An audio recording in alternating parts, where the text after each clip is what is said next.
Come back to the GDR channel. Non veg lovers కోసం ఈరోజు mutton కర్రీని టేస్టీగా ఎలా చేసుకోవాలో చూపిస్తానండి. ఫస్ట్ అయితే 1 కేజీ మటన్ తీసుకున్నాను. అది వాష్ చేసుకుని పక్కన పెట్టుకోండి. ఇప్పుడు పొయ్యి మీద ప్యాన్ పెట్టుకుని ప్యాన్ అనేది హీట్ అయ్యాక ఆయిల్ వేసుకోండి.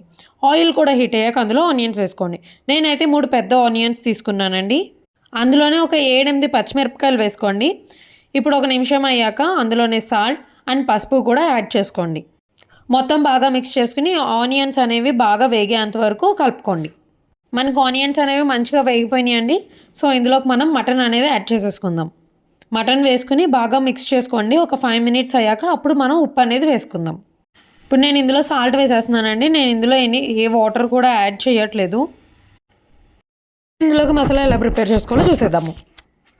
దీనికోసం అయితే ఒక 15 లవంగాలు, ఒక యాలక్కాయ, చిన్న చెక్క, అల్లం వెల్లుల్లి అనేది నేను ఈక్వల్ క్వాంటిటీలో తీసుకున్నానండి. ఇదంతా కూడా మిక్సీ పట్టేసుకొని పక్కన పెట్టుకోండి. ఇప్పుడు మనం మిక్సీ పట్టుకున్న అల్లం వెల్లుల్లి పేస్ట్ అనేది అందులో వేసేసుకోండి.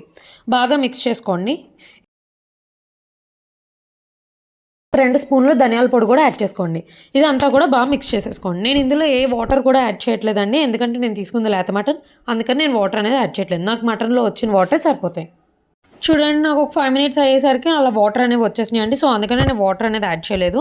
ఇందులోనే 4 స్పూన్లు కారం వేసేసుకోండి. మొత్తం అంతా కూడా మధ్య మధ్యలో కలుపుకుంటూ ఒక 10 to 15 మినిట్స్లో మన కర్రీ అనేది రెడీ అయిపోతుంది.